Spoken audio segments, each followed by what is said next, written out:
Welcome everybody to a new episode of the Startup Show. Today I have the big pleasure to introduce you to Michi, the CEO and founder of an innovative shoe company called Rollerina.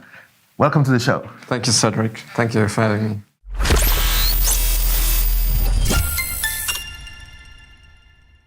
Welcome back to a new episode of the Startup Show. As just said, I'm very pleased to introduce you to Michi, the CEO and founder of Rollerina. Please just take it away and give us a little bit of background about yourself. Yeah, thanks, Cédric. I studied in Germany. I did my bachelor's master's degree in business administration in Mannheim before actually starting my PhD in St. Gallen here. So I'm here since 4 years right now, and I'm doing my PhD in family business. And I'm pretty enjoying the city university, and it's a really inspiring context here. That's my background. Very good. So tell us a little bit about Rollerina. I see here some shoes. Right. So tell us a little bit what you guys do. Right, so Rollerina is an innovative shoe concept. What we do is we create basically the ballerina 2.0, which means it is a ballerina that is rollable. So from a functional point of view, very unique, but still it's no ballet flat, it's really a fully fledged shoe, which means it has a proper outsole and a soft and comfortable insole. Due to the fact it's really space and weight saving, fitting basically in every smallest handbag, and it is therefore the perfect changing shoe for women that are wearing stilettos for different purposes. Right. So you have to explain me a little bit how you came up with that, because I mean, like I'm a man, I never wore or thinking of like these ballerinas. How come you came up with that idea? We were partying a lot during studies, and we were partying with women, and they all had the same issue. They were wearing stilettos, and at some point in time during the party, they had aching feet, so they somehow needed more comfortable shoes. And there are some, ballet flats that you can purchase in vending machines and stuff like this, but they are not really comfortable and they are not sustainable. So we thought, okay, we need to have a proper shoe, a fully fledged shoe that has this unique add-on of rollability. Mm-hmm. And that's why we basically created our Rollerina. So tell me a little bit about the process of a product. I have a lot of tech startups that are coming onto the show, and not so many actual products, with physical products. Tell me a little bit, how do you, make them? How is how did it go, figuring out the process of manufacturing? So it was actually as tough as developing an IT platform or an app, because that is basically craftsmanship. So we are here in really shoe craftsmanship, and you need a lot of technology to produce such shoes. So what we did, we had this idea of producing a fully fledged shoe that is rollable, and we somehow tried to approach different shoe producers, Mm-hmm. And it took us quite a long time. So we searched for about 6 months for producers that are willing to, take on the task with us together and produce such a shoe. Finally, we found it. It's a family business. It has more than 60 years of experience in producing shoes. So it is a company that has the experience and the knowledge. And we approached them with the idea, and they were looking forward to work together with us. Mm-hmm. And then it took another 6 months to actually produce such a shoe. Because it looks very simple, but it is actually a high-tech product, because you need to do a fully fledged shoe that is rollable. Normal shoes that are fully fledged are basically not rollable at all. So you basically need to adjust the insole to make it as flexible so that it's basically rollable. And that was basically the clue. And it took several months of developing time, also huge amounts of cost to develop such a shoe. The shoe space in general is probably a very crowded area. How do you get sales done? Do you sell online, or you go to licensing? We have basically 2 channels, B2C, and that's primarily through our online shop, and we have B2B. And B2B, it's a very, very interesting market, because we customize our Rollerinas for businesses. Businesses that are selling Rollerinas or giving away Rollerinas as little presents, gifts, to the employees and customers. So B2B is nearly as important as B2C. And in the B2C, of course, the classical online shop, that's what our primary sales go through, right? Interesting question. What I wanted to ask. We spoke a little bit about the bootstrapping company.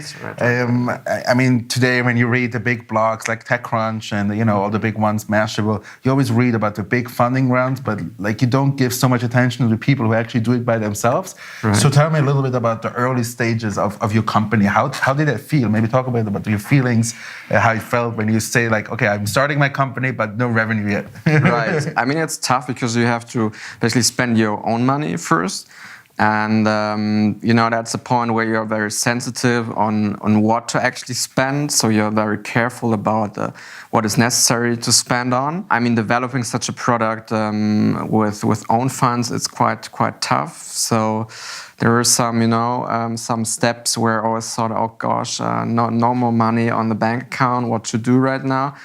But somehow it went all good. I was trying to accumulate as much money as I have. I was really saving on my own. So it's basically everything I earned during my PhD is basically invested in Rollerina. Now, actually, at that stage, it's quite okay because we generate enough revenues to grow with those revenues. But the first couple of months were really tough, really tough. Maybe a practical experience, like practical besides money. What did that mean to you? Full commitment, 100% commitment. Being, proud of the product, believing in the product, and then you somehow forget about all the money issues, because if you're convinced about the product, if you're convinced that there is a demand for this product, then you simply continue doing it. Although I have to admit, my surrounding people who were talking to me, they were really skeptical. They were basically telling me, "Don't start this. It's not worth it, and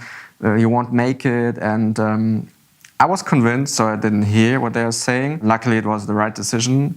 But the surrounding was not really, enhancing my thoughts or ideas. They were really skeptical and basically preventing me to do this. So tell me, you were here at the University of St. Gallen. You won the University Talent Prize. Mm-hmm. What effect did it have on the company? I mean, it boosted the development significantly. So, of course, besides the money that we got, it was basically also coaching. So we did a lot of coaching sessions, and getting in touch with the network of the Center for Entrepreneurship was quite worth it. We were introduced to several, business people, decision maker from different industries, and of course it helped, to further develop the product, to refine certain characteristics of the product, and it also, opened a certain customer base. I really enjoyed it, being part of the program. Cool. One last question before we wrap up. I'm always curious to know, there's these stories about growth hacking and selling. Is there some tip you can give, how you sell a product the best way? Like some marketing tool or some marketing trial you did? I mean, the best thing is really approaching people directly with the product. So being on different fairs, taking each possibility of presenting the Rollerina. It's my passion to sell Rollerina. So it's always interesting to come in touch with people. And that's basically the best way, showing them and talking with them directly. Of course, that's not enough to make it really big. But in our case, for example, word of mouth was really significant. So the first couple of months, sales were generated only through word of mouth. And that is a point, if you have the chance and if you have a product that is suitable to that, try to convince people and try to somehow capitalize on word of mouth.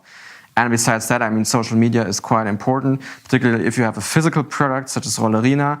Then, of course, Facebook AdWords and stuff like this are the most suitable marketing measures.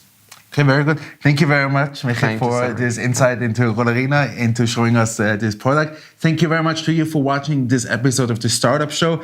And I'm looking forward to seeing you very soon on a new episode. Have a good day, everyone.